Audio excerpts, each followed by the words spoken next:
Thank you for having me. Absolutely. You're obviously here. Are you here in the city still? Yes, yeah, yeah. Okay. I'm in New York. I'm still living near Columbia. Okay, got it. And you were born and raised here as well, I saw. That's correct. Yeah. Awesome. Were you recruited to go elsewhere out of the city, or was it kind of just you wanted to be close to home, or what kind of went Um, for you? yeah. I I it was between three schools, Columbia, Notre Dame, and Duke. And I ultimately chose Columbia for fencing. I wanted to stay with the coach that I trained with in high school. I still train with him now. Okay. But yeah, I had kind of dreams in fencing that I thought I could only achieve in New York. I was probably right. and Well, yeah. I went to Notre Dame, Nora. So just hold on.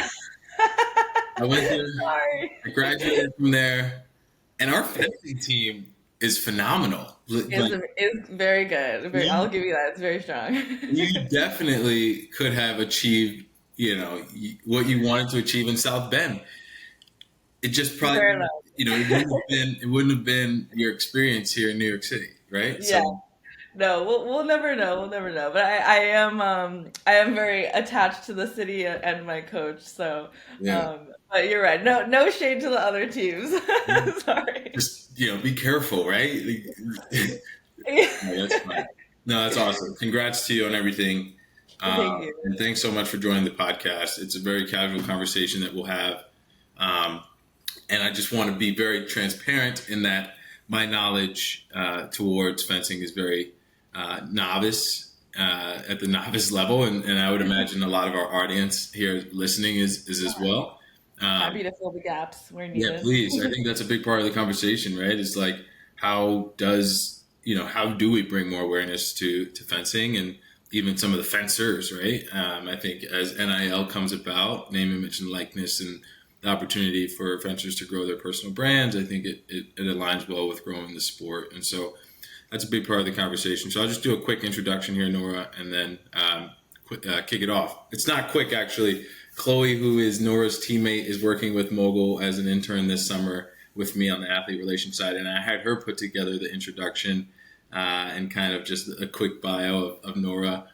And I mean, her college career is super extensive and illustrious, right? So Nora just wrapped up her senior year as captain of the Columbia fencing team.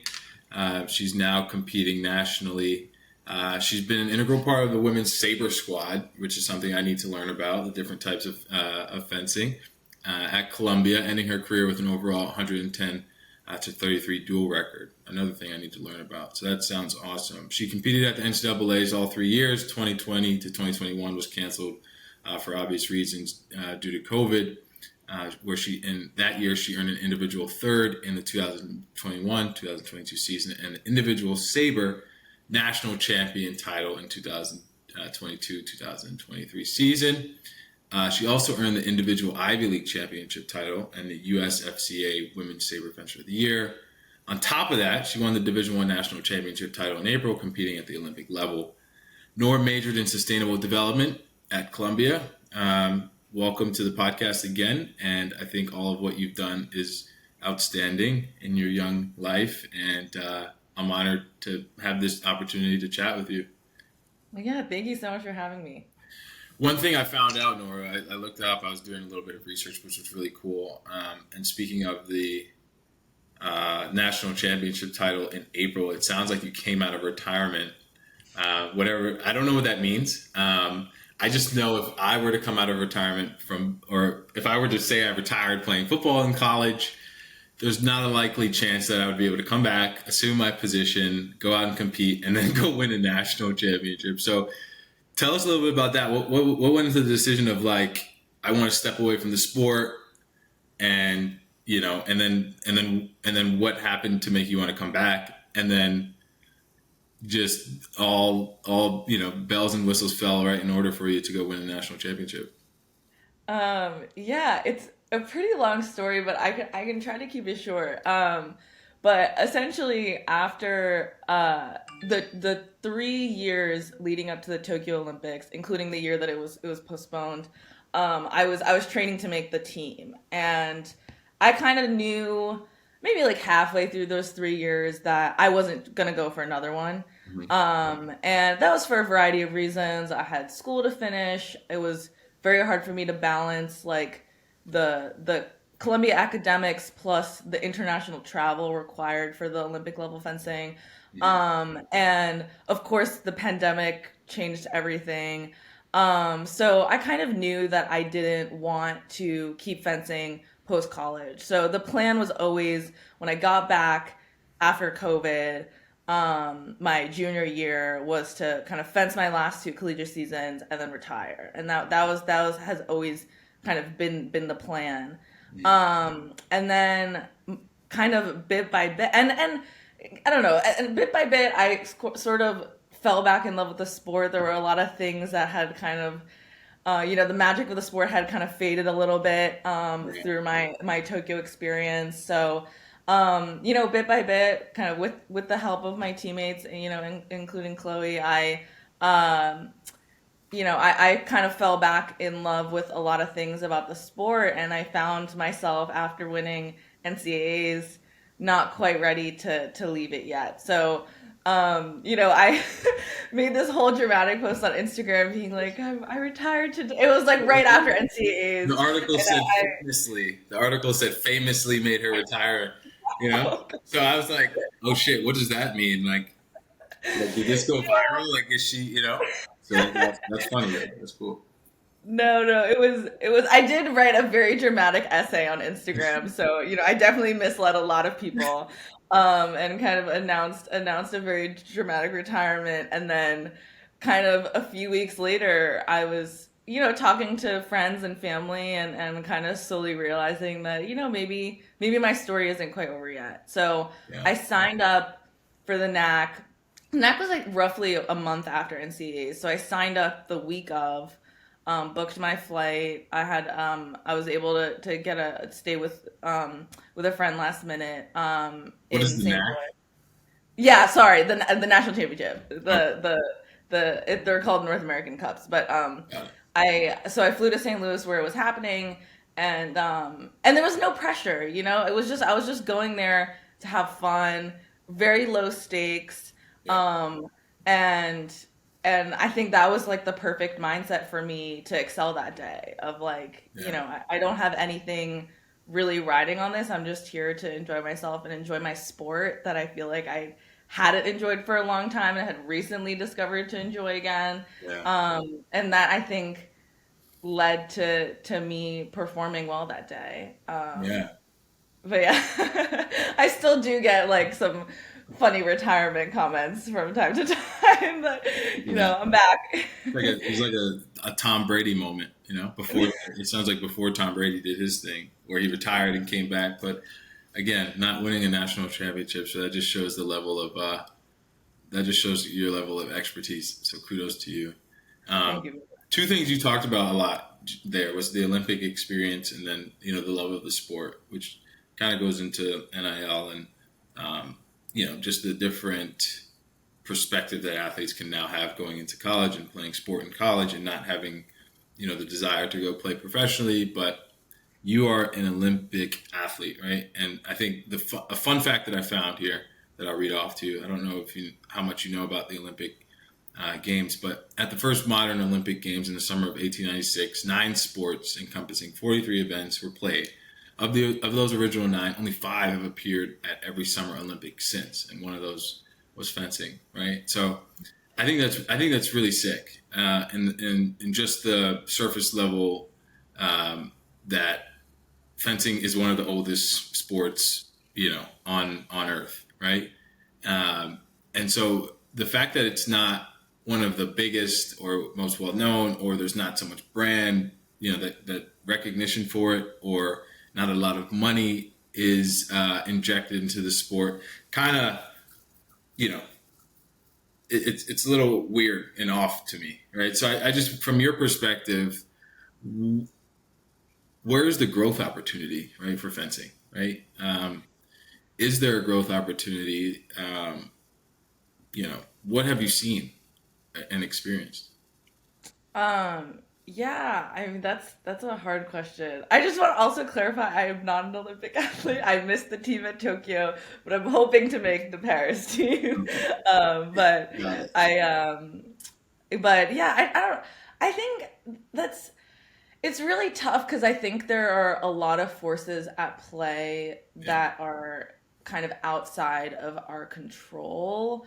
I think that I have been very fortunate to have been given opportunities at Columbia where kind of there's alums and stuff that really care about the team and want to see it grow and support that. And I think not every university has that. So I think there's like still a lot of room to grow at the collegiate level. And it does kind of, it depends on a lot of forces. And I think with fencing, it is one of those things where like you really have to love the sport for what it is, got it. not kind of what you can gain out of it. Right. Um, to continue and stay in it. And I think I honestly, when I think about it, that is really cool because it's like everyone who still fences very seriously at a high level.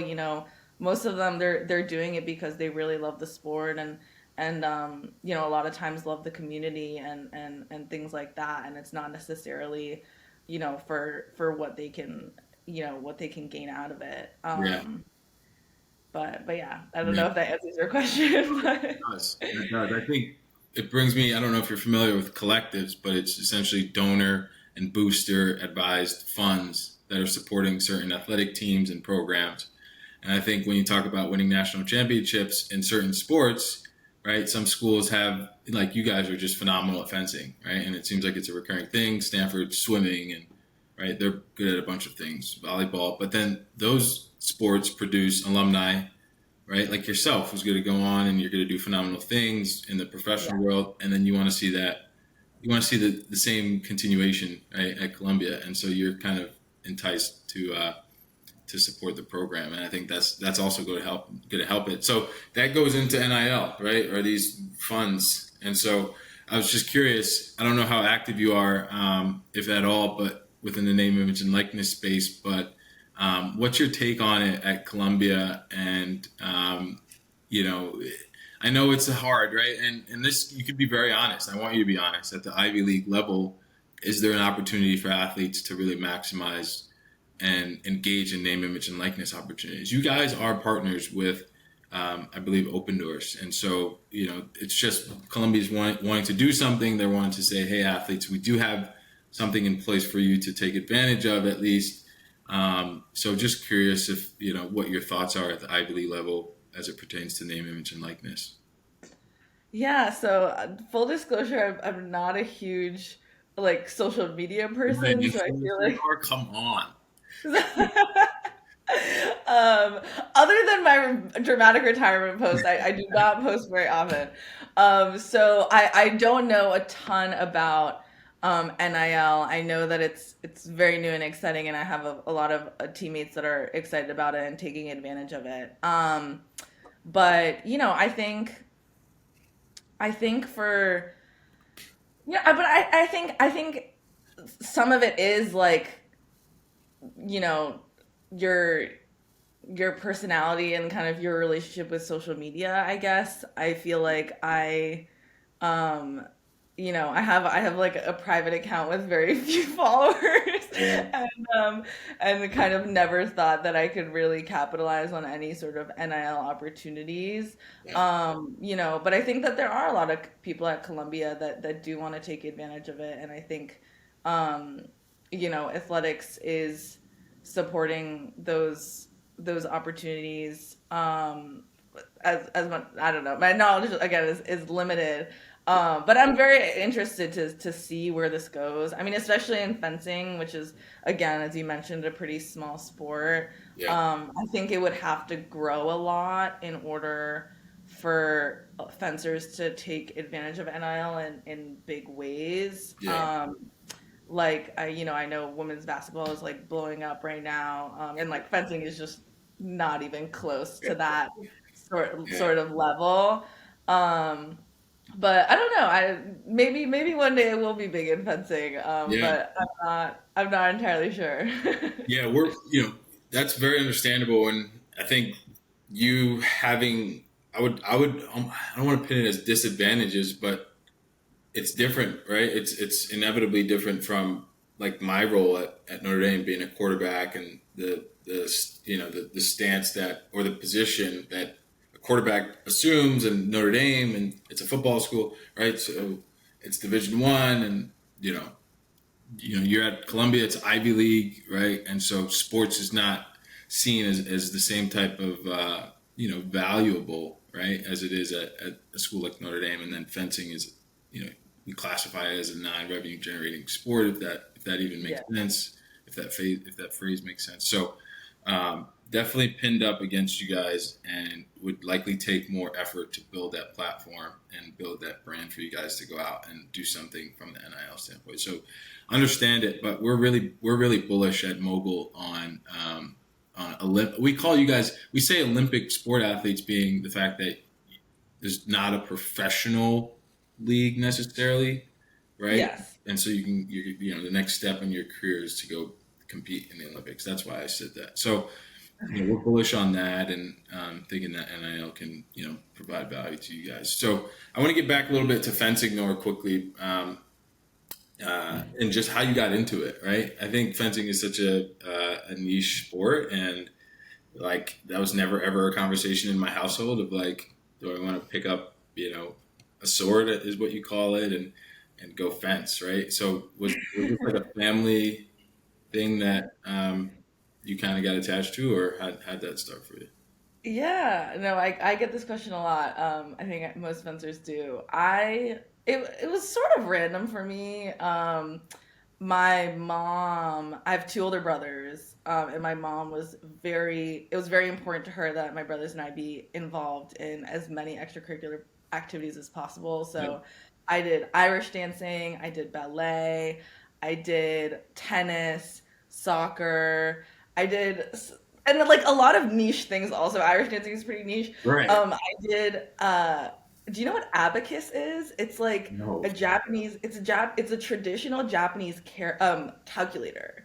And I would go to like it was like four people in a class, and like my mom would force me and my brothers to go and learn abacus, which is like extinct, like no one uses it Yeah. anymore, or barely anyone uses it. But so my mom was just kind of like obsessed with finding as many things as possible and making us try them. That's all. And fencing just happened to be one of them. I don't even know how she found it, maybe online or something.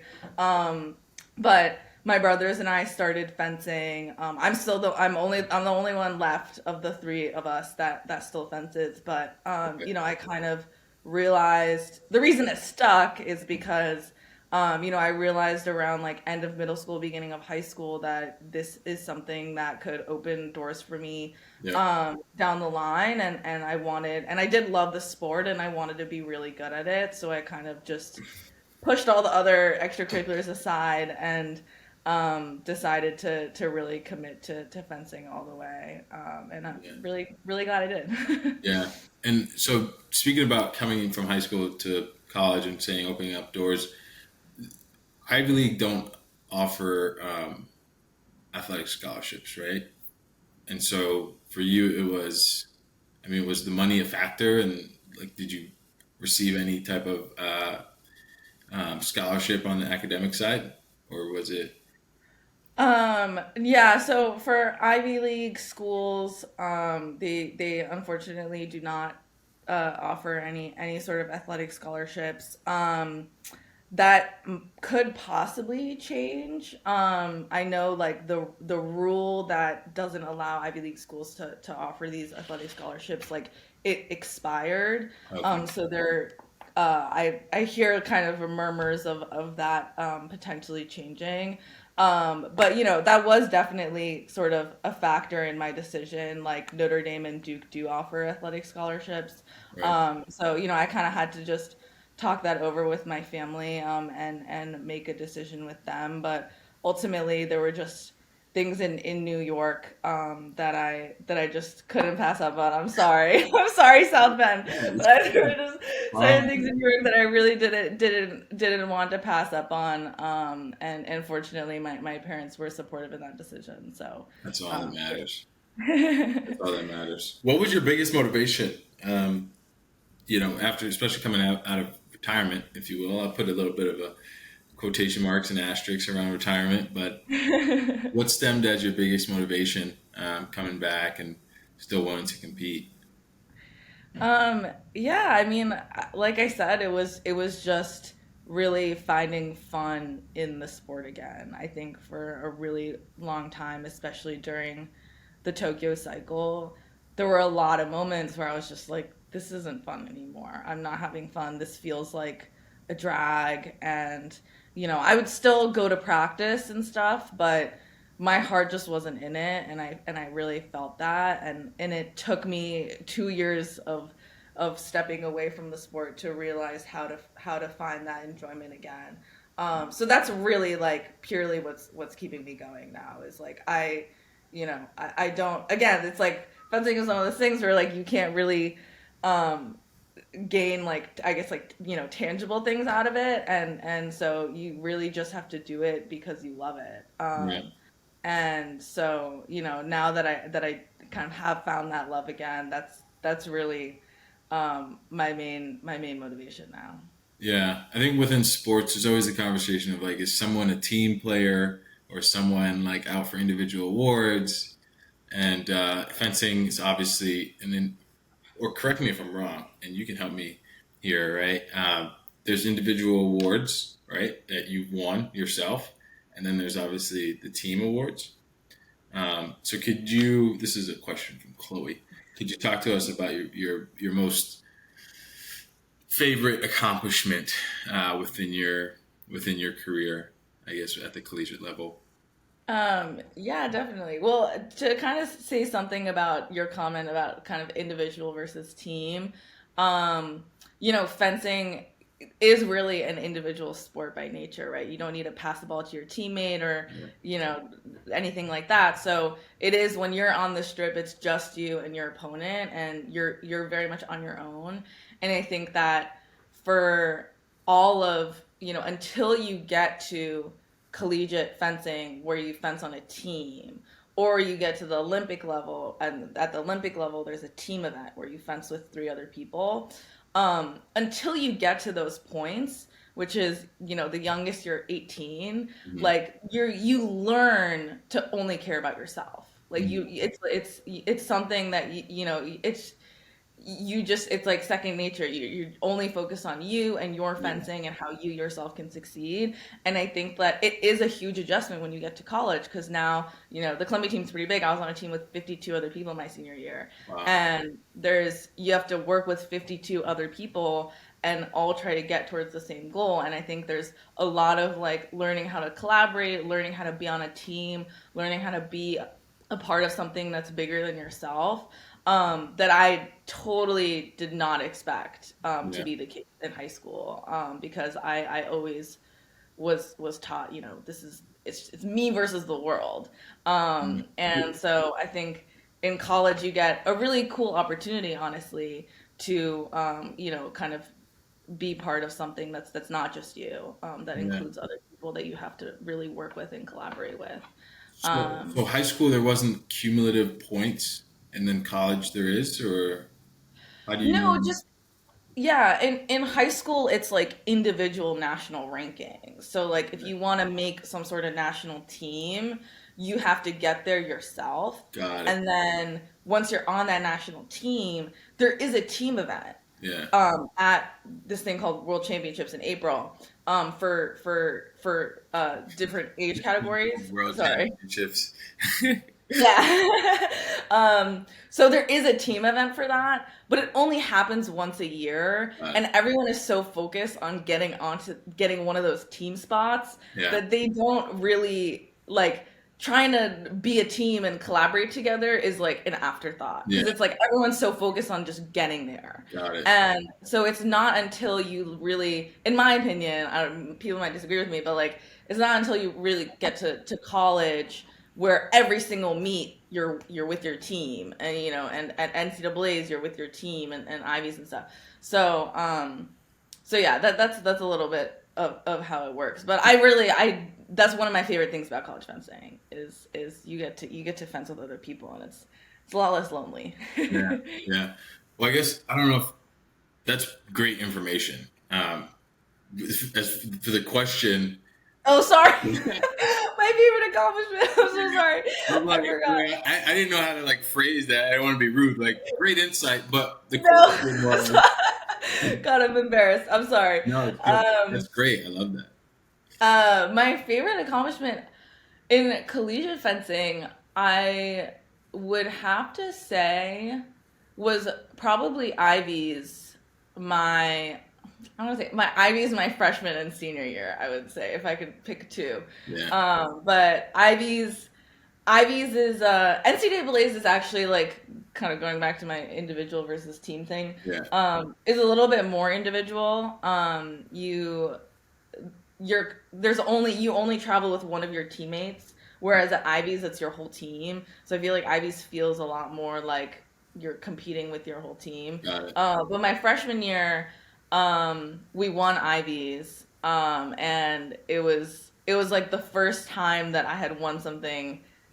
That I had won something on the Columbia team. Yeah, That was big. So that was like a uh, really positive memory that I have yeah, from college fencing. And then my final year, I couldn't believe that it was all over. I mean, Ivies is such an exciting tournament, and I was so proud of how Women's Saber did. We ultimately fell short of winning the title, but Women's Saber had an amazing performance. And I'm really proud of how my squad did, and I feel like a lot of what we had worked on throughout the year in practice really paid off those 2 days. So I think that's top two thanks. collegiate experience. Cool. And so, just quickly from my own knowledge, and again, some of the audience here, women's sabers. I'm assuming that there's men's sabers, and then there's other. What is what's saber, right? Is that the type of sword? Is that the type of fencing? And then what are the other options? Yeah, definitely. So there's three weapons in fencing. There's saber, which is what I do, foil, and epee. And they're all different in target. So for example, for saber, the target is waist up, so arms included, head included, and torso. Yeah. So if you hit the opponent's target, then you may have won the touch, but you need to hit the other person's target in order to get the touch. For foil, it's just torso, so not arms or head, and with epee, it's the whole body. So epee, you just need to hit the other person, and if you just hit the other person doesn't hit you, you get the point. If both people hit each other, that it's each person gets a point. Right. For foil and saber, there's a very complicated thing called right of way. This is also part of the reason why fencing is still very niche, because it's pretty hard to watch and understand. Foil and saber have very complicated rules with right of way. So if both people hit, in epee, both people get the touch, but in saber and foil, that's not necessarily the case. Someone might have priority, and the person that has priority gets the touch. But to determine who has the priority, there are lots of like complicated rules that go into it. That's like it's really not intuitive, and it takes a while to get it.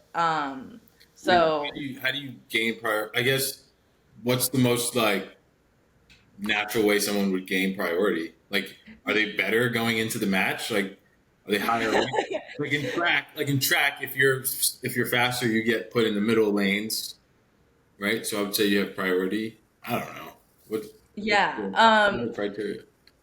in the kind of simplest way possible, in foil and saber, excuse me. If one person is going forward, so they're attacking, and one person is going back, and both opponents hit each other, then the person that's attacking gets the touch.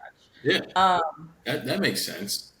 Yes, but it gets more complicated than Yeah. that. But in a very kind of simple sense, that's pretty much how it works. Cool. Cool. Well, we're wrapping up here, and last question I have, Nora. Thanks again so much for your time. I guess the fact that you went to Ivy League and Columbia and you win national championships, um, you're competing at the highest level in all aspects of your life, and I'm sure you do the same personally, right? It kind of just falls into your lap, right? That's just who you are. We call it standard of excellence at Notre Dame. That's what we called it. And so, just curious for the people that are following in your footsteps, high school athletes who are ready to go out and compete. What advice would you have for those when it comes to balancing athletics, academics, personal, and then not that you're so involved in name, image, and likeness, but if you wanted to add that on top. Yeah, definitely. I think um, the biggest mistake that I have made in my sort of a collegiate career was, um, biting off more than I can chew and burning myself out really quickly. And so I guess my advice would be to, remember to take time for yourself and do things that you enjoy, so that you don't burn out and I think it's really I think student athletes are often extremely ambitious, and I think that's an amazing thing. But I think that we can also kind of forget to do things for ourselves. So that was something I wish I had known when I was Absolutely. younger. Yeah. Absolutely. That's great advice. That's so great advice. I think more so now than ever, right? The mental health component of playing sports at the college level is super important. And I think taking your advice is something that we all need to do. I'm talking like I'm still playing, but I'm like 5 years removed, so I'm a little old. But definitely wish I had that advice. But Nora, thanks so much again. Is there anything that you want to share with anyone listening? Where to keep up with your life? Is there anything interesting that you want folks to know about or follow you anywhere? I know you're private on social, so it's like a close friends community. But um, is there anything? Yeah, I mean, I'm not quite sure like how far my fencing career will go, but I'd be honored if anyone could cheer me on, and I'm I just graduated, so I'm obviously kind of in a big transition point in my life. So just any positive vibes my way as I navigate the next few years. I'd really appreciate it. Awesome. You have positive vibes coming from myself and the rest of the Mogul team here in New York City. And thanks so much, Nora, again for joining. Yeah, thank you. This is great. Thanks so much.